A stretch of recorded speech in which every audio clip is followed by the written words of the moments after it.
Personne n'a jamais vu Dieu, sauf Jésus.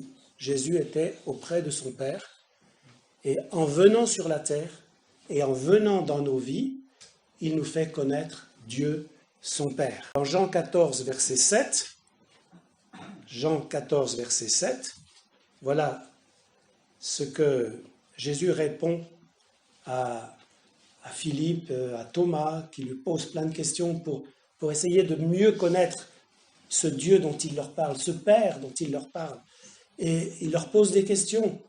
Nous savons où tu vas, montre-nous le chemin. Je suis le chemin. Nous voulons une seule chose, connaître, montre-nous le Père. Et Jésus répond donc dans Jean 14, verset 7, « Si vous me connaissiez, vous connaîtriez aussi mon Père. » Vous voyez l'unité, hein? Si vous me connaissez, vous connaîtriez aussi mon Père. Et dès maintenant, au moment où Jésus leur parle, il dit « Dès maintenant, vous le connaissez et vous l'avez vu. » Alors on peut se dire « Comment ça, nous l'avons vu ?»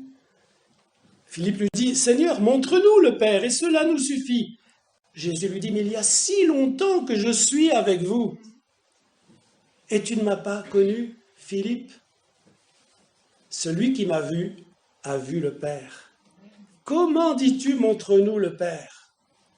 Ne crois-tu pas que je suis dans le Père et que le Père est en moi? Les paroles que je vous dis, je ne les dis pas de moi-même. Et le Père qui demeure en moi, c'est lui qui fait les œuvres.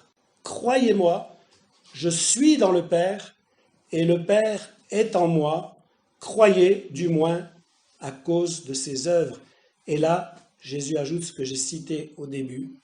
En vérité, je vous le dis, celui qui croit en moi fera aussi les œuvres que je fais, et il en fera de plus grandes, parce que je m'en vais vers le Père. Et tout ce que vous demanderez en mon nom. Donc quand il dit que vous demanderez en mon nom, on a bien la compréhension qu'on parle au Père, au nom de Jésus. Mais tout ce que vous demanderez en mon nom, il dit, je le ferai, je le ferai. Donc Dieu est le Père, Jésus le fera. C'est pas deux personnes, c'est une personne en fait. Dieu et le Père sont un, comme nous voulons être nous aussi un. Et les œuvres que je ferai, vous en ferez de plus grandes. Personnellement, j'interprète ça parce que nous sommes un. Et donc les uns font d'une chose, les autres font d'une autre. Chacun a reçu un don particulier. Et ensemble, nous sommes des millions, des milliards de chrétiens depuis le commencement du monde. Il y a des grandes œuvres qui ont été faites, plus grandes que celles que Jésus a faites quand il était limité au territoire de Galilée et de Judée. Donc les œuvres de tous ceux qui ont cru en lui se sont multipliées. Et chacun reçoit pour sa part un don. Vous avez vu les travaux qui ont été faits pour l'entrée de l'église, là, de notre local, on va dire. Et bien, ces travaux, moi, je n'aurais pas pu les faire. Et pourtant, ils ont été faits. Et donc, c'est comme nous l'avons fait, parce que chacun a donné une contribution par la prière, par le soutien, par l'encouragement. Et plein de choses se font ici, parce que nous sommes un, et que dans l'unité, les choses se font, les choses avancent, parce que Jésus est là, présent au milieu de nous, et il agit. Pour en revenir maintenant à ce Père dont on parle, dont Jésus nous parle, il n'a pas existé à partir du moment où Jésus est venu. Le Père était là avant, bien avant, à la création de l'univers. Le Père était là, et c'est par son esprit et sa parole que Dieu a créé toutes choses. Si nous sommes unis ce matin ici, déjà, pour une certaine part, on est unis par la parole de Dieu. On est unis par la parole de Dieu parce que, je pense, les uns et les autres, nous aimons la parole de Dieu, mais bien plus encore, nous avons été créés par la parole de Dieu. Voilà donc quelque chose qui nous unit. La parole de Dieu nous a créés. C'est quand Dieu a parlé, les choses se sont réalisées. Et quand nous sommes en union spirituelle, parce que nous avons la vie, ne sais-tu pas, tu es le temple du Saint-Esprit, c'est que ce Saint-Esprit habite en toi. Et bien quand nous parlons avec la parole de Dieu, c'est pas nous qui parlons, c'est Dieu qui parle. Et les choses que Dieu dit se réalisent. Mais ça, si on ne le croit pas, ça ne peut pas se faire. Il faut vivre dans cette foi, dans cette confiance, dans la puissance de la parole de Dieu pour voir les choses que nous voulons voir et que Dieu met dans notre cœur. En fait, la prière consiste à écouter Dieu. Dieu nous dit, ça, demande-le, je le ferai. Alors, quand on entend Dieu qui nous met à cœur de demander quelque chose, on sait qu'on prie selon sa volonté. Mais si on dit, qu'est-ce que je vais demander aujourd'hui? Je vais demander, tiens, je pense à ça. Non, il faut être dans une relation vivante avec Dieu, lire sa parole, écouter Dieu. Et Dieu nous dit, tu vois, ça, je peux le faire. Demande-le. Et on demande, et c'est la parole de Dieu qui agit. C'est pas nous, c'est Dieu qui agit, c'est pas nos prières. C'est Dieu qui agit au travers de nos prières. Ce Dieu-là, on va essayer de le comprendre maintenant comme il s'est présenté dans ce qu'on appelle l'Ancien Testament. La première partie de la Bible, Genèse, Exode, Lévitique, etc. Tout ce qu'il y a avant Matthieu, on appelle ça l'Ancien Testament. Mais il est toujours actuel en fait. Il est rendu, cet Ancien Testament, il est rendu nouveau. Il est rendu nouveau parce que Jésus l'a révélé. Et donc on puise dans ce qui est ancien, on puise ce qui est nouveau, parce que c'est nouveau, parce que maintenant nous entrons dans une relation vivante avec Dieu. Mais les prophètes, tous les rois qui étaient en Dieu, vivaient déjà cette relation personnelle. Quand vous lisez les psaumes de David, d'autres récits, Esther, Ruth, Abraham, ils avaient cette relation avec Dieu, mais c'était quelques personnes seulement. Les autres, ils essayaient de suivre. Mais nous, chacun de notre part, nous pouvons avoir cette relation personnelle avec Dieu par l'Esprit. Alors dans Exode, chapitre 3, verset 7, on va voir cette identité de Dieu, comment il se présente, comment il dit, voilà qui je suis. Voilà qui je suis. Ça, c'est Moïse un jour, vous savez, vous connaissez l'histoire, vous connaissez votre Bible, je pense, beaucoup. Voilà, Moïse était un petit bébé déjà qui était voué à être tué en Égypte. Puis sa maman a trouvé que voilà, c'était dommage de le tuer, il était si beau. Elle n'a pas voulu le tuer, elle a eu la foi que Dieu allait le protéger. Et donc, vous connaissez l'histoire, il a été mis dans un panier de joncs sur le Nil. Et puis, mademoiselle Pharaon, ou Ramsès, je ne sais pas comment elle s'appelait, la fille de Pharaon, elle a vu ce petit bébé-là, et elle l'a adopté comme son fils. Et bon, évidemment, c'était une jeune fille, pas quel âge elle avait, peut-être 16 ans, 17 ans, j'en sais rien, la Bible ne dit pas quel âge elle avait. Donc, il fallait qu'il y ait une maman qui puisse élever ce petit garçon jusqu'à ce qu'il soit un peu plus grand. C'est un bébé. Et puis, comme par hasard, entre guillemets, hasard, il y avait sa grande sœur qui était là, qui surveillait. Et puis il dit, mais je connais une maman qui pourrait peut-être s'occuper du bébé. Et la princesse, elle a dit, oui, d'accord, super. Et donc, voilà, le petit bébé a été confié à sa maman. À sa maman. Et la maman l'a gardé jusqu'à ce qu'il soit sevré. Et le sevrage d'un bébé, ça pouvait aller jusqu'à 4 ans. Donc, de 0 à 4 ans, ce petit bébé a entendu parler de l'Éternel, a entendu parler de Dieu par sa maman et son papa. Il a été instruit, déjà tout petit, vous savez, quand on est petit, on est comme une éponge, on absorbe tout. Après, on recommence à mettre en question. Et puis, à 4 ans, il a retrouvé mademoiselle Pharaon, Ramsès. Et là, du coup, voilà, il est à 4 ans, à l'école maternelle, CP, CE1, CE2, CM1, 6e, 3e, bac, bac plus 1, plus 2, plus 3, master 1, master 2, doctorat. Il a eu tout élevé dans toute la science et la sagesse des Égyptiens. C'était un ingénieur très haut niveau. Et puis, en fait, quand il se baladait dans son territoire, c'était le prince d'Égypte, lui. Il voit ses frères, il se souvient qu'il a des frères qui sont maltraités. Et il se dit, mais il faut faire quelque chose là. Et puis la première chose qu'il trouve à faire, c'est d'essayer de réconcilier deux gars qui se disputent. Et puis après, un autre coup, il voit un Égyptien qui est en train je ne sais plus ce qu'il faisait, il est en colère contre un frère. Et en voulant prendre la défense, il a tué l'Égyptien. Il a tapé un coup trop fort. Il voulait juste lui mettre une baffe, mais comme il était costaud, le gars, dans les pommes, coma, mort. Alors, il l'enterre, il le cache, mais il y avait des yeux qui regardaient. Et ainsi de suite. Bon, je résume. il est découvert, il est obligé de s'enfuir. Il s'enfuit. C'est pas Dieu qui lui dit va-t'en au pays de Madian. C'est lui qui fuit dans le désert et qui se retrouve au pays de Madian. Et là, il passe 40 ans. 40 années dans le désert, et toute la sagesse des Égyptiens et tout ça, ça fait longtemps qu'il ne s'en souvient plus. Et puis il se promène, il était berger, il élevait des moutons, puis en allant chercher une brebis qui s'était un petit peu enfuie, d'un seul coup, il voit un buisson en feu, et puis il n'y a pas de fumée, ça ne brûle pas. Il dit, qu'est-ce que c'est que ça? Il s'approche, et là, Moïse. C'est qui? Ça vient de là. Moïse, n'approche pas, enlève tes souliers. Là, vous connaissez l'histoire. Hein? Et là, je vous lis maintenant dans Exode chapitre 3, verset 7. L'Éternel dit, j'ai vu la souffrance de mon peuple qui est en Égypte, et j'ai entendu les cris que lui font pousser ses oppresseurs, car je connais ses douleurs. Je suis descendu pour le délivrer de la main des Égyptiens et pour le faire monter de ce pays dans un bon et vaste pays, dans un pays où coule le lait et le miel. On va actualiser un petit peu ce texte-là maintenant, parce que Dieu parle.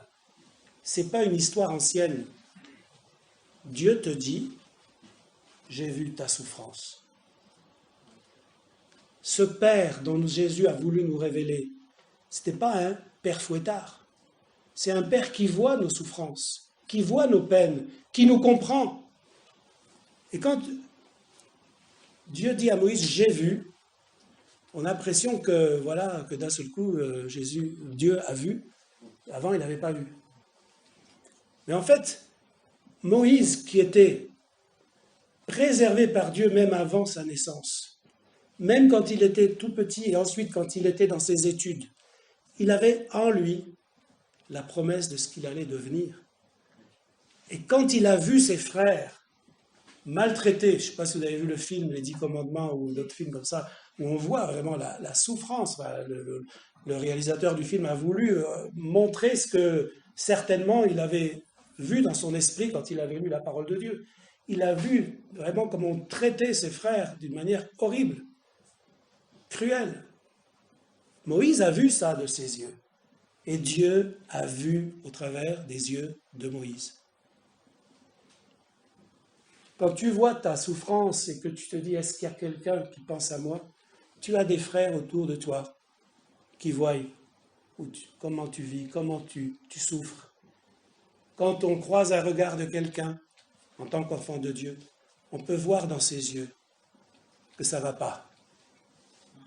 Et quand on voit dans ses yeux, dans les yeux d'un frère, d'une sœur, que ça ne va pas, c'est Dieu qui voit au travers de nous. Puisque nous sommes en lui, il est en nous. Dieu voit au travers de nos yeux. Dieu ressent au travers de ce que nous ressentons. C'est pourquoi dans notre prière, dans notre intercession, nous prions, et c'est la prière de l'Esprit, c'est la prière de l'Église. Dieu entend, Dieu voit, Dieu comprend, et il est compatissant. On va voir justement cet autre caractère de Dieu dans Exode, toujours, chapitre 34, verset 1er. L'Éternel dit à Moïse, « Taille 2 tables de pierre, comme les premières, et j'y écrirai les paroles qui étaient sur les premières tables que tu as brisées. » Je ne sais pas si vous connaissez l'histoire. Hein, il y avait 2 premières tables. Et puis, quand Moïse est descendu de la montagne, il a vu que le peuple, voilà, il n'était plus là. Et quand le chat n'est pas là, les souris dansent. C'est ce qui se passait. Ils étaient en train de danser, de faire la fête en l'honneur d'un veau en or. Et Moïse s'est mis en colère. Il n'a pas dit que c'est Dieu qui s'est mis en colère. Dieu lui a dit, regarde ce qu'ils font. Moïse est descendu, il a cassé les tables. Donc Moïse était en relation avec Dieu, mais il n'était pas toujours en relation avec Dieu. Des fois, il faisait ce qu'il avait envie. Et pourtant, il est dit que c'était l'homme le plus gentil de la terre. Mais là, vraiment, il s'était allé trop loin pour lui. La patience, la douceur humaine a des limites. Mais on va voir ce que Dieu va dire. Donc, taille 2 tables de pierre comme les premières, et j'y écrirai les paroles qui étaient sur les premières tables que tu as brisées. Sois prêt de bonne heure, et tu monteras dès le matin sur la montagne de Sinaï. Tu te tiendras là devant moi sur le sommet de la montagne.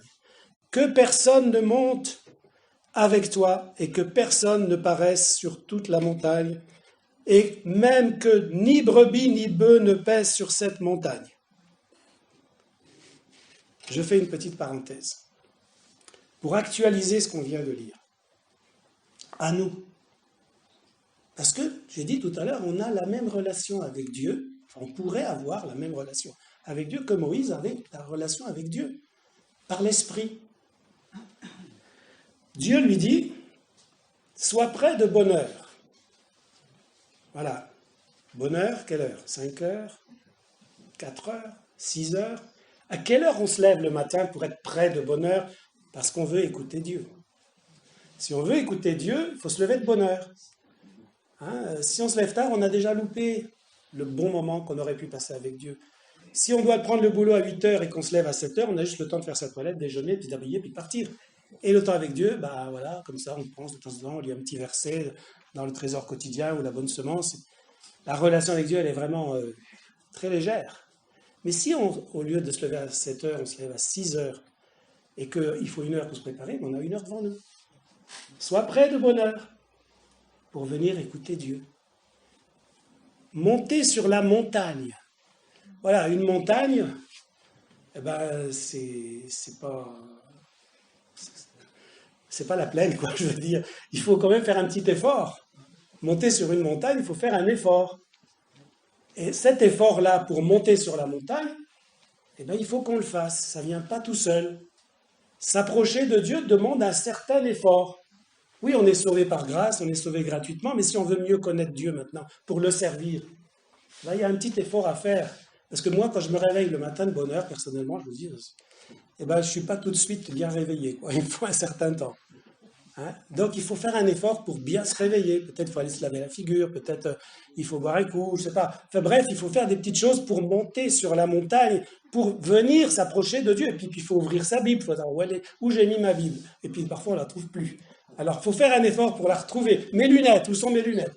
Il y a plein de choses qu'il faut faire pour vraiment entrer dans la présence de Dieu et l'écouter.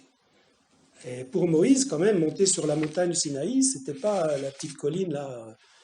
Même le Camber, je crois que c'était pas aussi haut. Donc, et en plus, il fallait tailler des pierres. Donc, je ne sais pas si vous avez déjà taillé des pierres, vous.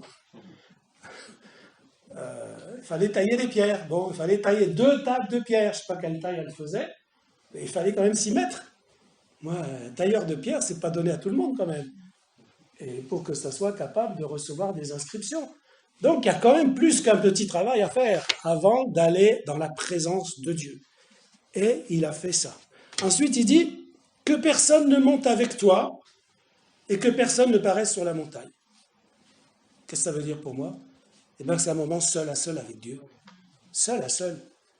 Et même les brebis, les bœufs, bah, c'est quoi les brebis, les bœufs? Il n'y a pas beaucoup de brebis et de bœufs autour de chez moi.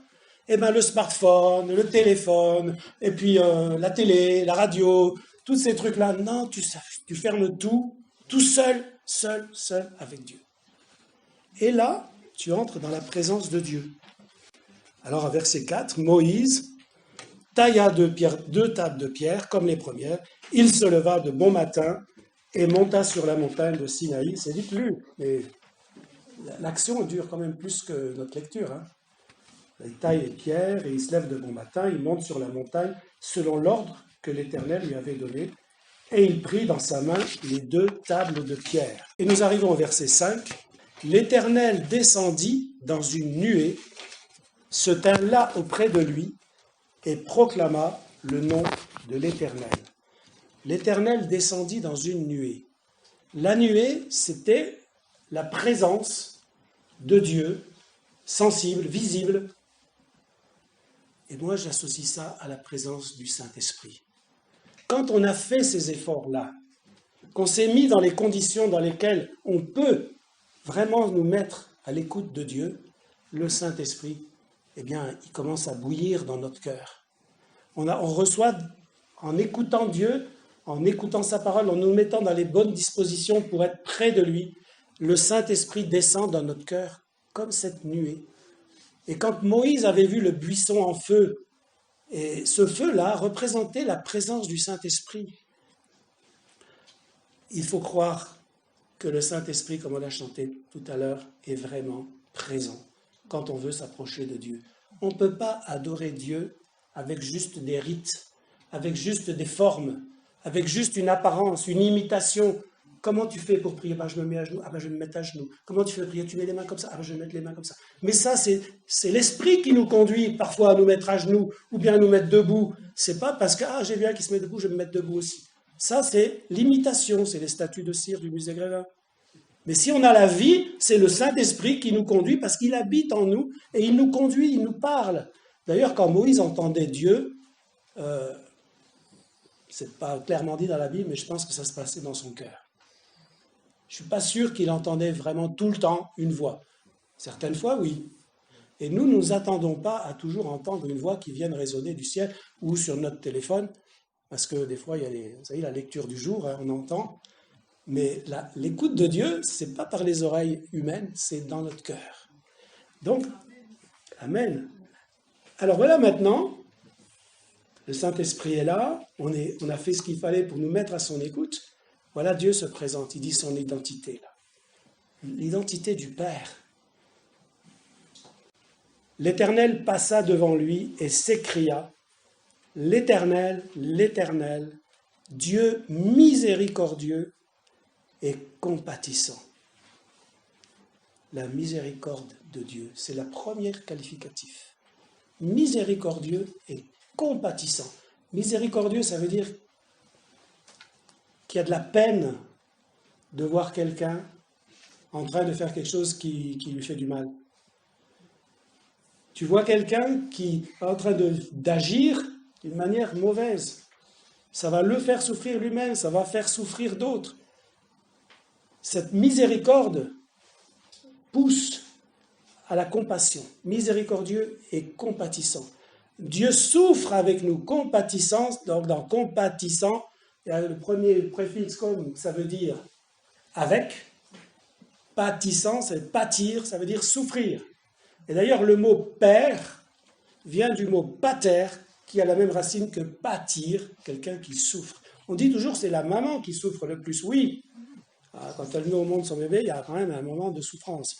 Mais le père, un vrai père, comme Dieu notre Père, c'est quelqu'un qui souffre tout au long de notre vie avec nous. J'ai vu ta souffrance et ça m'a fait souffrir.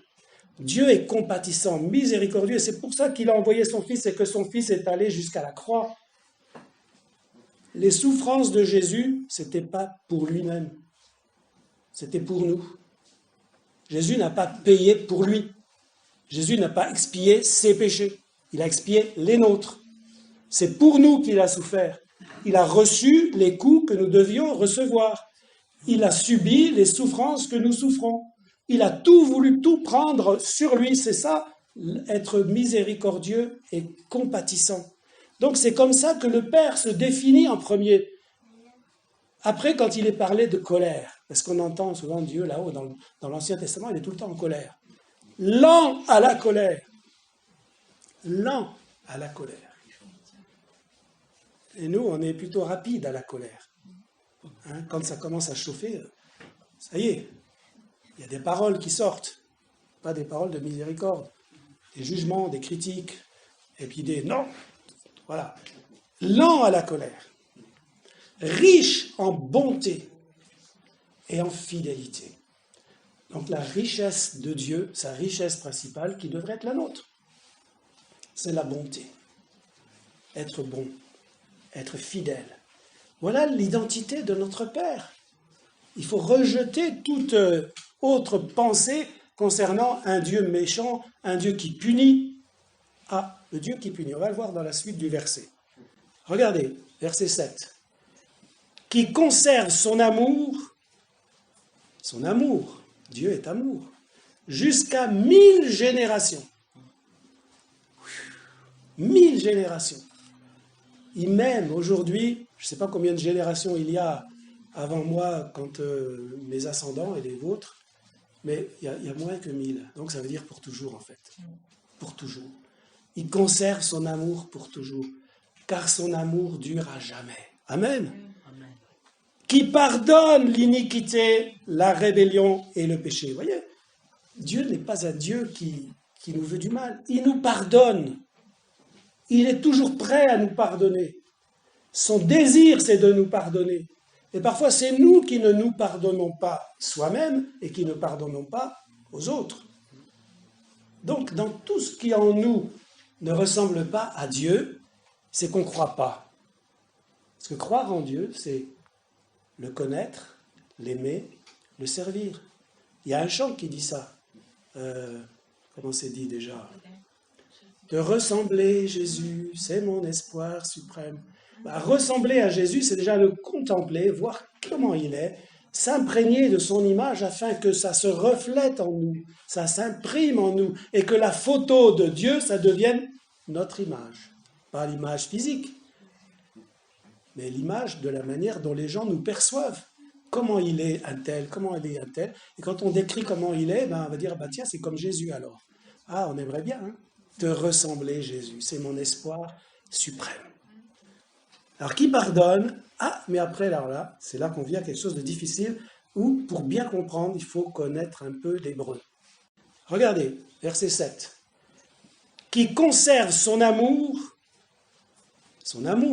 Dieu est amour, jusqu'à 1000 générations. 1000 générations. Il m'aime aujourd'hui, je ne sais pas combien de générations il y a avant moi, quand mes ascendants et les vôtres, mais il y a moins que 1000. Donc ça veut dire pour toujours en fait. Pour toujours. Il conserve son amour pour toujours, car son amour dure à jamais. Amen. Amen. Qui pardonne l'iniquité, la rébellion et le péché. Vous voyez, Dieu n'est pas un Dieu qui nous veut du mal. Il nous pardonne. Il est toujours prêt à nous pardonner. Son désir, c'est de nous pardonner. Et parfois, c'est nous qui ne nous pardonnons pas soi-même et qui ne pardonnons pas aux autres. Donc, dans tout ce qui en nous ne ressemble pas à Dieu, c'est qu'on ne croit pas. Parce que croire en Dieu, c'est le connaître, l'aimer, le servir. Il y a un chant qui dit ça. Comment c'est dit déjà? De ressembler Jésus, c'est mon espoir suprême. Ressembler à Jésus, c'est déjà le contempler, voir comment il est, s'imprégner de son image afin que ça se reflète en nous, ça s'imprime en nous, et que la photo de Dieu, ça devienne notre image. Pas l'image physique, mais l'image de la manière dont les gens nous perçoivent. Comment il est un tel, comment il est un tel. Et quand on décrit comment il est, on va dire, tiens, c'est comme Jésus alors. Ah, on aimerait bien, te ressembler Jésus, c'est mon espoir suprême. Alors, qui pardonne? Ah, mais après, alors là, c'est là qu'on vient à quelque chose de difficile, où, pour bien comprendre, il faut connaître un peu l'hébreu. Et aujourd'hui, la connaissance a augmenté, vous avez la possibilité, avec Internet, de trouver le sens profond des mots hébreux, alors qu'en français, on n'arrive pas à saisir ce que ça veut dire. On va voir l'exemple ici, ce qui va suivre. Mais, qui pardonne, tout ça, mais qui ne tient pas le coupable pour innocent. Voilà, on n'est pas innocent. Quand on est pardonné, on n'est pas innocent. On a fait quelque chose de pas bon, c'est pas bien, ça nous a fait du mal, ça nous fera du mal, ça fera du mal à autrui. Donc on n'est pas innocent. Quand Dieu nous pardonne, il dit ouais, mais c'est pas grave, c'est pas ça. C'est très grave. J'ai souffert pour ça. Et d'autres ont souffert à cause de ce que tu as fait. Et toi-même, tu vas souffrir. C'est grave. Tu n'es pas innocent. Ce que tu as fait, ça mérite une correction. Une correction. Quand on parle de correction, on parle de quelque chose qui n'est pas bien et qu'on veut l'améliorer. On veut corriger. On veut rendre la chose meilleure. Donc quand Dieu, il voit que, voilà, on a fait quelque chose, c'est pas pour notre bien. Je prends souvent la comparaison d'une maman qui dit qui vient de finir de repasser, et puis elle pose le fer, et puis il y a le bébé qui est là, ou le petit garçon, touche pas le fer. Si le petit garçon il dit, touche pas le fer, mais peut-être que c'est bien de toucher le fer. Justement, je vais voir ce que ça fait. Je t'ai dit de ne pas toucher le fer. Oui, mais voilà. Le bébé va souffrir, mais est-ce que c'est une punition? C'est pas une punition. C'est que c'est la conséquence de ce qu'il a fait. Quand Dieu nous pardonne, ça n'annule pas forcément les conséquences. Pour ça qu'il faut connaître Dieu, pour éviter quand même pas mal de choses qu'on peut faire par ignorance, parce que Dieu nous dit que c'est pas bon, mais le Dieu dit, mais si c'est bon. Alors qui je vais croire? Souvent le péché, ça commence par là. On entend dans notre conscience, parce que la Bible dit que la loi de Dieu est inscrite dans la conscience de tous les humains. Alors on entend dans notre conscience, fais pas ça, c'est pas bon. Et puis il y a une autre voix beaucoup plus forte, qui dit, c'est très bon ça, qu'est-ce que tu racontes? C'est super, c'est formidable, c'est merveilleux, c'est ça qu'il te faut. Ah ben oui. Et on écoute là, une autre voix, Dieu a-t-il réellement dit? Mais non, il n'a pas dit ça. Tu vas mourir? Mais non. Et puis regarde, je ne suis pas mort. Et puis après commencent les problèmes. Les conséquences. Ah oui, on demande pardon à Dieu, Dieu nous pardonne. Moi je fais la comparaison, on dit souvent, on est sous la grâce. On l'a chanté tout à l'heure. On est sous la grâce. Ah ben je peux rouler à 200 à l'heure, je suis sous la grâce. Mais non, c'est limité à 50. Oui, mais non, je suis sous la grâce, moi. Alors, je suis plus sous la loi. Bah, essayez de griller les feux rouges, griller les stops. Dites au gendarme, je suis plus sous la loi, moi, ça va, je suis plus sous la loi. Un gendarme, il dit, bon, il est un peu malade, ce mec. Écoute, bon, ce coup-ci, je te fais un rappel à l'ordre. Donc, ne paye pas l'amende. Il te fait grâce. Un rappel à l'ordre, te fait grâce. Ouais, je veux dire à tout le monde, maintenant, on peut faire ce qu'on veut. On nous fait grâce, regardez, j'ai roulé à 200, juste un rappel à l'ordre. Je peux continuer? Non. Tu es sous la grâce parce que cette grâce t'amène à connaître celui qui te dit « Fais pas ça, c'est pas bon pour toi. Arrête de commettre cette chose-là, c'est très mauvais pour toi. Change, repens-toi. » Se repentir, c'est pas négatif. Il n'y a rien de plus positif que de se repentir. Quand tu vas dans une voie sans issue, et que tu t'étais pas perçu que c'était une voie sans issue, puis tu t'aperçois qu'il y a un mur au bout, qu'est-ce que tu fais? Tu fonces dans le mur? Non, tu fais demi-tour. C'est ça la repentance, faire demi-tour.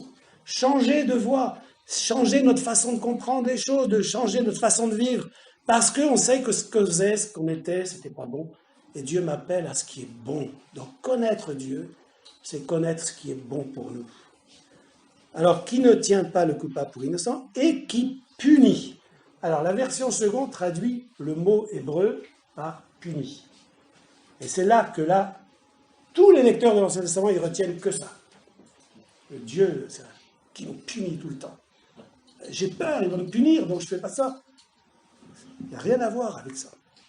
Bon, Louis II, c'était un théologien. Il connaissait bien l'hébreu, le grec, mais il ne connaissait pas vraiment tout. Il a traduit punit. Alors, qui punit l'iniquité des pères sur les enfants et sur les enfants des enfants jusqu'à la 3e et la 4e génération.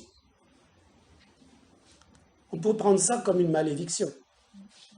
Mais si je vous dis que ce n'est pas une malédiction, et si je vous le dis de la part de Dieu, c'est une bénédiction. Parce que le mot qui est traduit par punir, voilà ce qu'il veut dire aussi. C'est vrai que dans certains cas, ça peut être punir, mais dans ce cas-là, ce n'est pas le sens qu'on utilise pour dire punir. Tout à l'heure, je vous ai dit corriger, mais ça va encore mieux que corriger. Le mot peut être traduit, dans d'autres passages, il est traduit par visite, surveille, prends soin. Ça veut dire que si mon arrière-grand-père a vécu des choses mauvaises, horribles, qu'il a tué, qu'il a violé, qu'il a je ne sais pas quoi, enfin fait plein de choses mauvaises, il y a eu des répercussions dans sa vie, il y aura des répercussions dans la vie de ses enfants vont remettre ça aussi sur la vie de ses petits-enfants, et ça va m'atteindre moi aussi. C'est comme ça, c'est génétique. C'est pas Dieu qui nous punit, mais Dieu nous dit, c'est génétique. C'est-à-dire que jusqu'à la 4e génération, il y a des traces qui restent. Mais Dieu surveille. Dieu visite. Un jour, Dieu m'a visité. J'ai su que mes parents, mes grands-parents, mes arrière-grands-parents avaient fait des trucs qui n'étaient vraiment pas bien, et j'en étais même inspiré, notamment dans l'occultisme, dans la voyance, la divination. J'aimais bien ça. Mais un jour, Dieu m'a visité. En fait, Dieu m'a surveillé parce que même tout petit, alors je ne connaissais pas Dieu, je cherchais le vrai Dieu. Dieu te cherche, Dieu, jusqu'à la quatrième, tant qu'il y aura des conséquences de la manière de vivre désordonnée de tes parents, tes grands-parents, et que ça t'a affecté, parce que voilà, on est élevé, on est éduqué, et on subit une certaine imprégnation de qui étaient nos parents. Et donc jusqu'à la quatrième génération, Dieu va faire grâce. Et si dans une de ces 4 générations, il y en a un qui est visité et qui croit, eh bien c'est reparti pour 1000 générations. C'est fini la conséquence des péchés dans lesquels on a été entraîné, s'arrête au moment où on vient à Jésus et on passe par une nouvelle naissance. On devient une nouvelle génération, un nouveau départ. Ça veut dire qu'à ce moment-là, toute l'ancienne vie, les choses anciennes sont passées, toutes choses sont devenues nouvelles. Et dans ces toutes choses, il y a notre propre vie qui va maintenant influencer nos enfants, nos petits-enfants, et jusqu'à 1000 générations. Mais si dans ces 1000 générations, il y en a encore un qui dit « Ouais, moi je m'en fous de tout ça, j'en veux plus entendre parler », et qui se détourne de Dieu, c'est reparti pour 4 générations. Vous voyez, là, on pourrait dire que il y a 997 pour 1000 de bénédictions et 3 autres pourcents de 1000 ou 4 autres pourcents de 1000 pour 1000, pas pourcent pour 1000, c'est une bénédiction mais différente où Dieu va veiller pour que la personne va se détourner de ses mauvaises voies. Voilà l'identité de notre Père. J'avais prévu de vous dire plein de choses encore, mais je vais m'arrêter là. Parce que quand vous lisez, je vais juste faire une petite introduction à ce que vous pouvez méditer chez vous. Quand vous lisez la parabole, le récit de la femme surprise en flagrant délit d'adultère. On a traîné cette femme et on l'a mise au milieu, devant Jésus. Alors il dit, voilà, il est écrit dans la loi de Moïse, il faut lapider de telle femme. Que dis-tu, toi? Jésus a senti le piège. S'il dit, mon père, il est miséricordieux, je suis miséricordieux, il ne faut pas la lapider, il faut lui pardonner. Ah, tu n'obéis pas à la loi de Moïse. Ça, c'était les scribes et les pharisiens, les docteurs de la loi. Ils connaissaient, c'était des théologiens, mais ils n'avaient pas la vie. Ils avaient la connaissance intellectuelle de la loi, mais pas la vie. Ils connaissaient juste le mot qui punit. Ils ne connaissaient pas tout ce qu'il dit avant. Miséricordieux, compatissant, lent à la colère, riche en bonté, ça, ils ignoraient. C'est tout le contraire. Et s'il dit il faut punir, alors là où elle est la miséricorde, alors là. Donc vous voyez, la loi ou la grâce? La loi ou la grâce? Et Jésus lui dit, je ne te condamne pas non plus. Parce que tout le monde, quand j'ai dit que celui qui est sans péché, jette la première pierre. Et puis là, Jésus qui est en train d'écrire par terre, peut-être, je ne sais pas, c'est pas dit, qu'est-ce qu'il écrivait? Peut-être qu'il écrivait les péchés de chacun. Et puis chacun, quand il disait, ah oui, ça c'est moi. Bon, d'accord. Ils se sont tous retirés. Et Jésus dit à la femme, où sont tous ceux qui t'accusaient? Il n'y a plus personne. Je ne te condamne pas non plus. Tu peux recommencer. Non. Ah non. Ah mais sous la grâce, je peux recommencer. Va et ne pêche plus. Mais vous savez, la parole de Jésus, ne pêche plus, c'est la parole de Dieu. Quand Dieu dit, ça se réalise. Ah, ça ne se réalise pas forcément tout de suite, mais pour elle, je crois que ça s'est réalisé tout de suite. Parce que, bon, d'après certains commentateurs, cette femme-là, dans l'histoire, on la retrouve après, c'était une femme, il y en a qui disent que c'est pas ça, mais moi je crois que c'est ça. Cette femme de qui Jésus a chassé 7 démons, elle s'appelle Marie de Magdala. Oui. Donc en fait, sa vie a changé, elle est devenue une servante de Dieu, elle a suivi Jésus jusqu'à la croix. Et c'est elle qui a versé du parfum et qui a pleuré sur les pieds de Jésus. En fait, une vie, quand Jésus dit ne pêche plus, avec une rencontre, je ne te condamne pas, ne pêche plus, ça produit un changement, un bouleversement dans le cœur qui change la vie.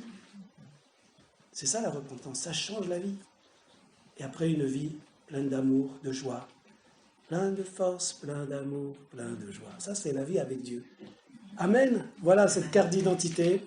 Voilà, je vous invite à la regarder de près, cette carte d'identité, à la méditer et dire au Seigneur, voilà, je voudrais que ça soit aussi ma carte d'identité. Amen. Merci pour ta parole, Seigneur. Ta parole est la vérité. La vérité qui c'est vrai, est comme une épée tranchante, qui sépare le mal du bien.